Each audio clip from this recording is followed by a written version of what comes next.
Good evening, this is Prakhar Devnani, and I'm getting frustrated because this is not my first take, not my second, not my third. So now, I'm Prakhar Devnani from BBFNA Section A. My roll number is 2222031. The topic for today is mergers and acquisitions. Coming to the first point, what is mergers and acquisitions?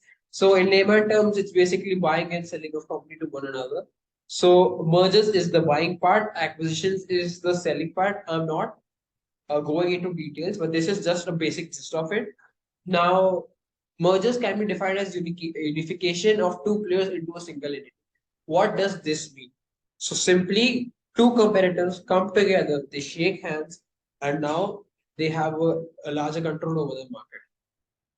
So let's say that competitor A has control over market C and competitor B has control over market D. So now both of these competitors shake hands, they get into a merger agreement, and now as a whole, the company, the newly formed company AB has control over market C as well as market D. So these are a few advantages of merger. Now, acquisition is usually seen as negative because it's usually done in form of hostile takeover. What is a hostile takeover? Where the company which is acquired, which is the more dominant, or the company which acquires the other company, they do it without consent or without informing the shareholders or board of directors. They simply buy their share. They simply get a majority shareholding. They buy their shares from the stock market, and they hence they get a better stand in the board of directors, and now the company is in their hands. So this is basically hostile takeovers. And acquisitions in the market are usually seen in this form. Acquisitions are not always hostile takeover, but generally we can see it in form of hostile takeover. Now, as I was saying, acquisitions are situations where one player buys out the other to combine the bought entity with itself. It may be in the form of a purchase, where one business buys another, or a management buyout, uh, or business buys out all of the assets of the other business. Now, in India, the process of merger and acquisition is code driven. So, as you can imagine, Indian codes, it takes a lot of time. It's a tedious process. Now these processes are explained to us via Section 230 in the Companies Act 2013. Now, Section 230 says, if I were to break down Section 230 into a few simple steps, step one would go that an application has to be sent an application has to be sent by a creditor, shareholder, member, or a company to NCLT, National Company Law Tribunal, for approval of this process of a merger and acquisition process. Now, this application has information has information which is has information under section 230 subsection 1. Along with this application, some material facts pertaining to the deal are sent. If there is some reduction in share capital, we send that as well. If some other necessary disclosures are there, we have to send them as well. Now, step two is NCLT has received the application. If they approve the application, they further go ahead, and NCLT says that the company has to call a meeting of shareholders and creditors, since they are the ones who have put their money at risk in the company. The notice of the meeting, the notice of this meeting between shareholders and creditors are sent to members, creditors, debenture holders. It has to be advertised on the website of a company.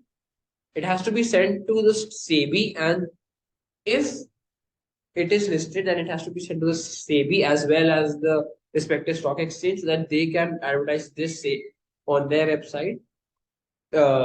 This notice has to be publicly advertised one English as well as one vernacular newspaper as well.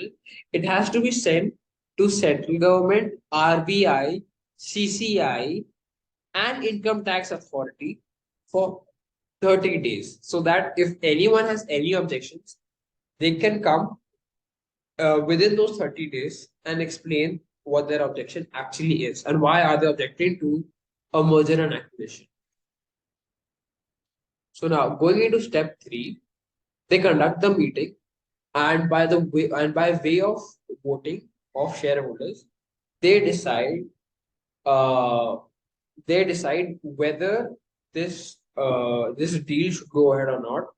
For the deal for this process to pass or for this deal to pass, you the in the meeting 75% of shareholders are supposed to vote in favor of this deal, and if anyone has any objection, they can simply object. But even to even to make this objection, you need to complete some criteria, right? If anyone can object, then this law makes no sense because you and I, if people who don't have interest in companies' affairs are objecting, then that's just making the functioning of the company more difficult. So if you have to object, you need to have 10% of the debt taken by the company. Now, in simple terms, this means that if a company has taken, for example, 100 rupees worth of debt, so you should be the creditor from which they have taken 10 rupees worth of debt. So do you get the correlation how if you want to object, you need to be the creditor which has given 10%, at least 10% debt to the company. If not, you need to be a shareholder which has at least 5% stake in company's shares. Now, uh, our section 230 ends here. Section 231 is about the power of tribunal to enforce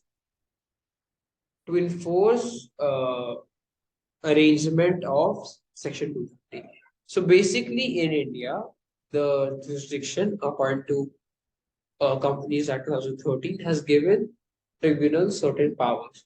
Now tribunal has the power to supervise and implement this compromise or arrangement, right? A tribunal can give further direction how this process has to go. They can give all the steps in which this has to go. So, for example, if a company is first supposed to pay some of their creditors' loans, then they have to submit their reports, if it has to be done in an orderly fashion, as said by the tribunal, then the company has no choice but to follow that process.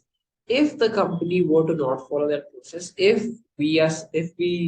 the tribunal sees that this M&A transaction is not going as proposed by the tribunal has the power to order winding up of the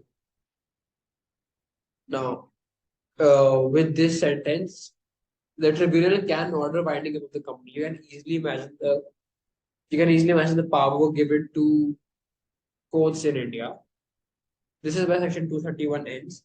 Coming to section 232, merger and amalgamation of companies. If the application filed under